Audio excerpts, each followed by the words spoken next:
Good day, everyone! Allow me to introduce myself. I am Shirley Villahermosa from Bachelor of Secondary Education, major in Filipino. The first reporter tackles all about validity, and today we will going to discuss the different types of validity. For the test to be reliable, it must be valid. A test is valid if it measures what is supposedly to be measured. Now here are the objectives. At the end of the lesson, students will be able to first, enumerate and differentiate the types of validity. Second, analyze and understand the classroom illustration of every types of validity. According to the book of Estefania S. de Guzman 2015, the different types of validity is categorized into three. First, the content-related evidence. Second, the criterion-related evidence. And third, the construct-related evidence. In the content-related evidence, there is the face validity and instructional validity. While in the criterion-related evidence, there is a concurrent validity and predictive validity. While in the construct-related evidence, there is two methods, which is convergent validity and divergent validity. Now, let's discuss what is content-related evidence. Content-related evidence, also known as content validity. According to Estefania S. de Guzman, content-related evidence for validity pertains to the extent in which the test covers the entire domain. If a summative test covers a unit for 4 topics, then the assessment should contain items from each topic. Meaning to say, this type of validity focuses on the content of the assessment, wherein it should be in line or reliable. If conducting an assessment, it should be all about what you have been discussed to your students. If you discuss the 4 topics, then each topic should be in your test questionnaire. Once a domain is specified, review the test items to be assured that there is a match between the intended interferences and what's on the test. It is very important to review the test, review the items and the questions in your assessment to be assured that it is in line and it is matched in your instruction on what you have been discussed. To understand more, here are the classroom illustration. A teacher wishes to validate a test in mathematics. He requests experts in mathematics to judge if the test items or questions measure the knowledge, skills, and values supposed to be measured. Another way of testing validity is for the teacher to check if the student items or questions represent the knowledge, skills, values, suggested in mathematics course content. In validating tests, teacher should check her assessment or instruction. Also, check the content of the assessment. If the questions represents the knowledge, the skills, or values about mathematics. Now, what is face validity? Hearing the words face validity, what comes up in your mind? Okay.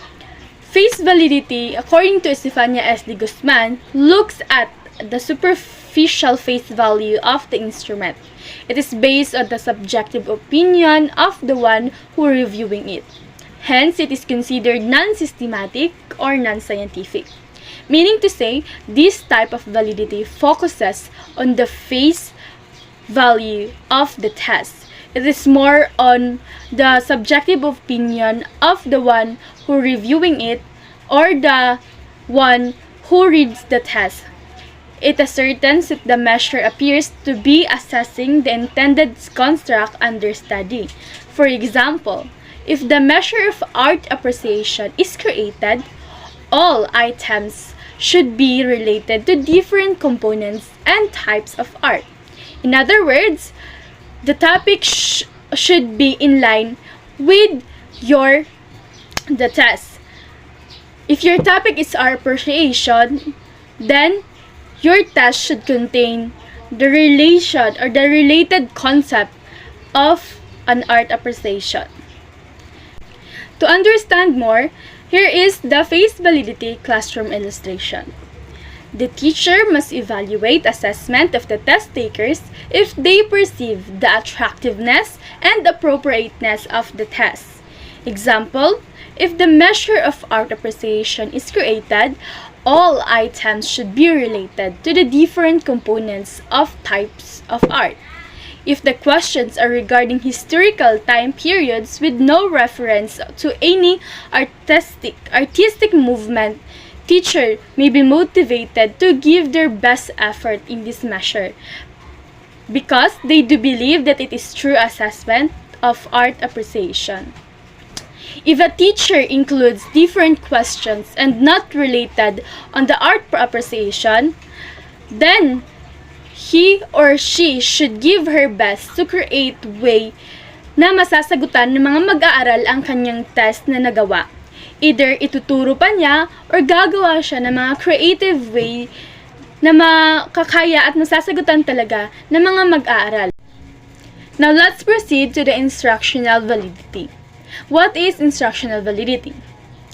It refers to the extent in which an assessment is systematically sensitive to the nature of instruction offered.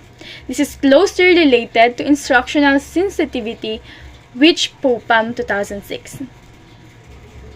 Instructional validity defined as the degree to which students' performances on the test accurately reflect the quality of instruction to promote the students' mastery of what being assessed. Hearing the definition of instructional validity, it means that this type of validity focuses on the instruction of the teacher.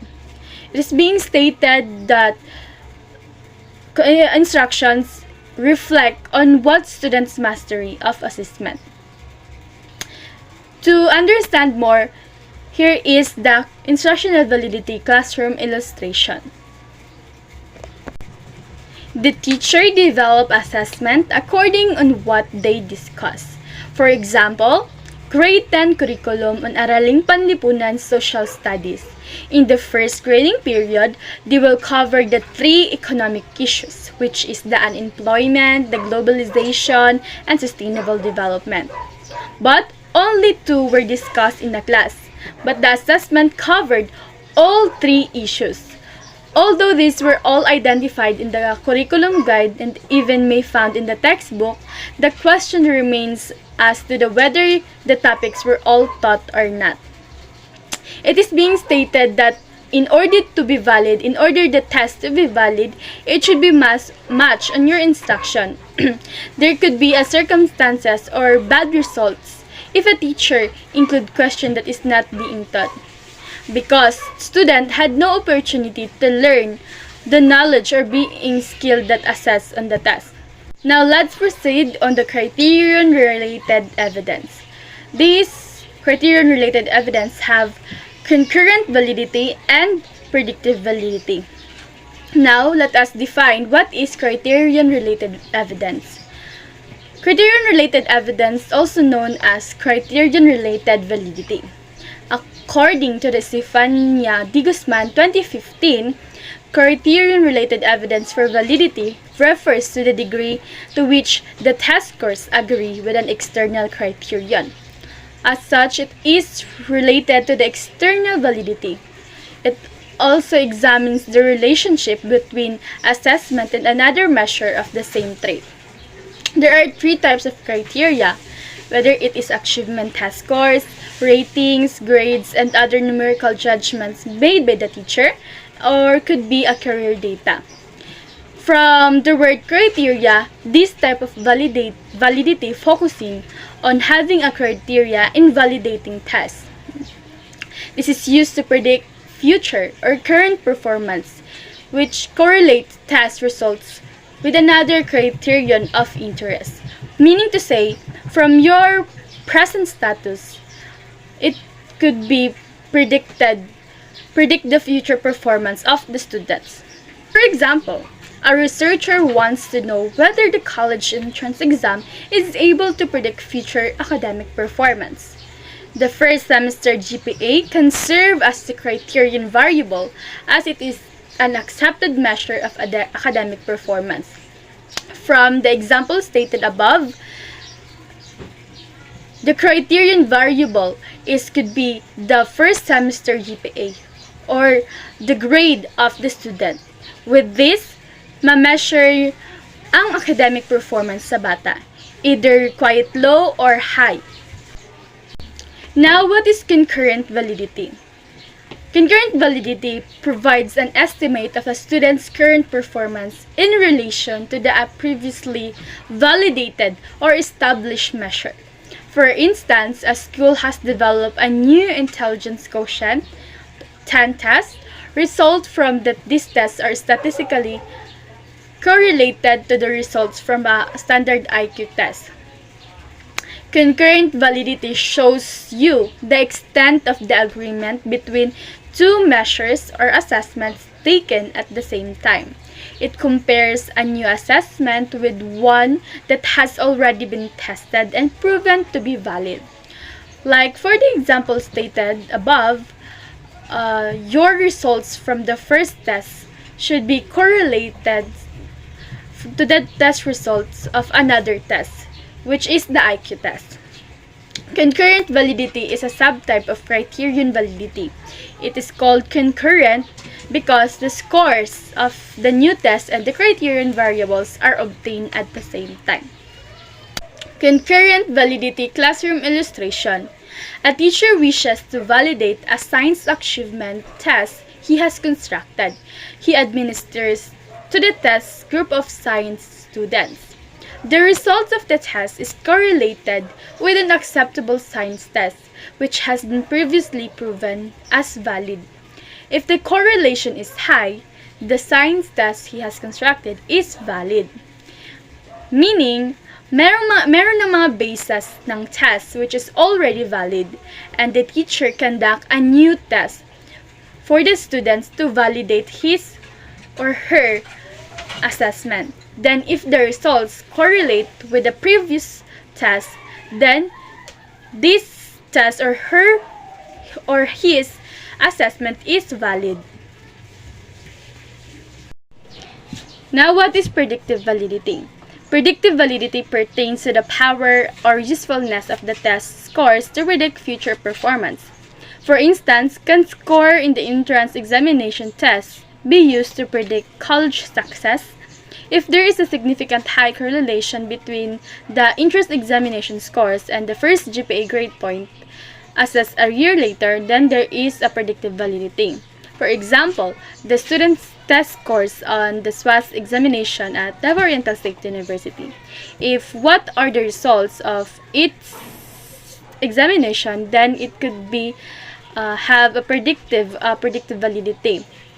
On the first SEM GPA of the students and the entrance exam is correlates, then it is the predictive validity, meaning the outcome can be a behavior or performance or a score. Predictive validity refers to the ability of a test or other measurement to predict future. As I have said, predictive validity more on to predict a future outcome of the students.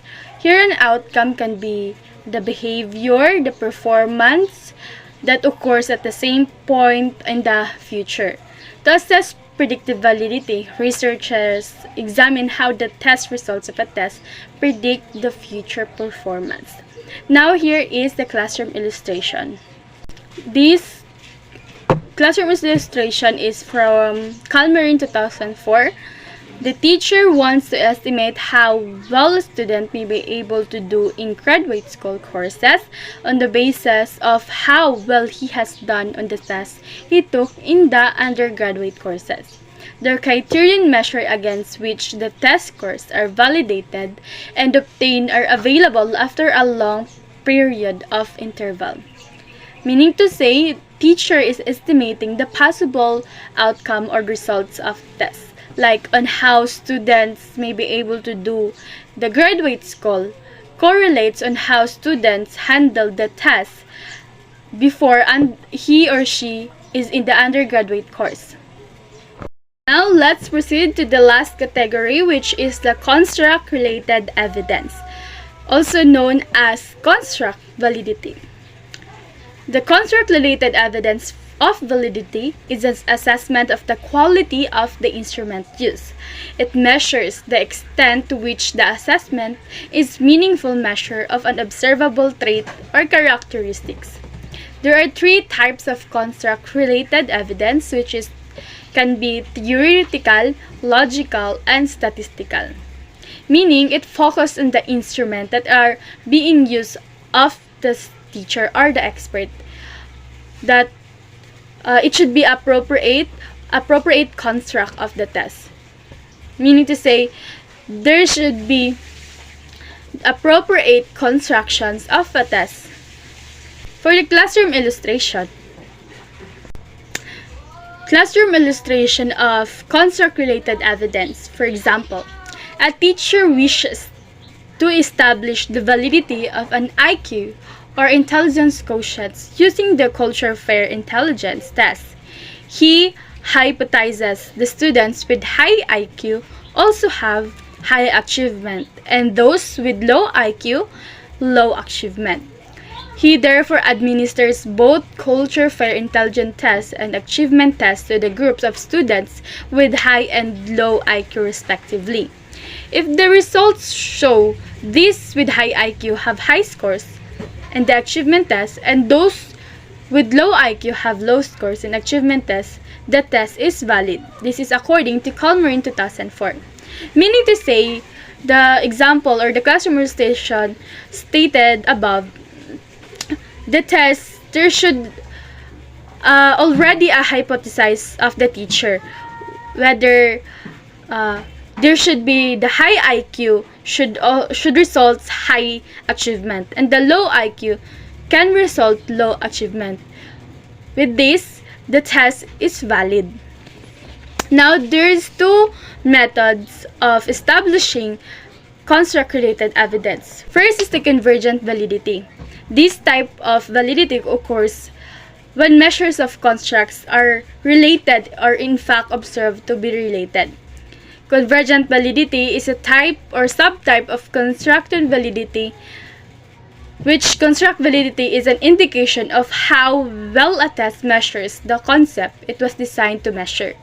Convergent validity is a bit more nuanced in that measures whether constructs that theoretically should be related to each other are in fact related to each other.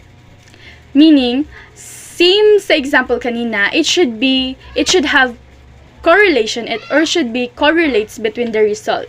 Hypothesizing or with the hypothesis of the teachers, there is a possible results and then it should be correlated with the results. With this, your assessment is valid. The second method is the divergent validity. Divergent validity occurs when constructs that are unrelated are in reality observed not to be. Divergent validity helps to establish construct validity by demonstrating the construct you are interested in is different from other constructs that might be present in your study. Divergent validity, also known as discriminant validity, is a subtype of construct validity. In other words, it shows you how well the test measures the concept it was designed to measure. Discriminant validity specifically measures whether constructs are that theoretically should not be related to each other or in fact unrelated. So dito naman sa divergent validity is opposite sa convergent validity. Wherein, for example, measuring the personality of a marketing student, then the teacher should also include other measure which is intelligence. Meaning to say, there is two type of tests, which is the type of extroversion, the tests for the extroversion and the intelligence. Since iba-iba ang questions, iba-iba ang type of questions, so it should be no significant relation between the scores.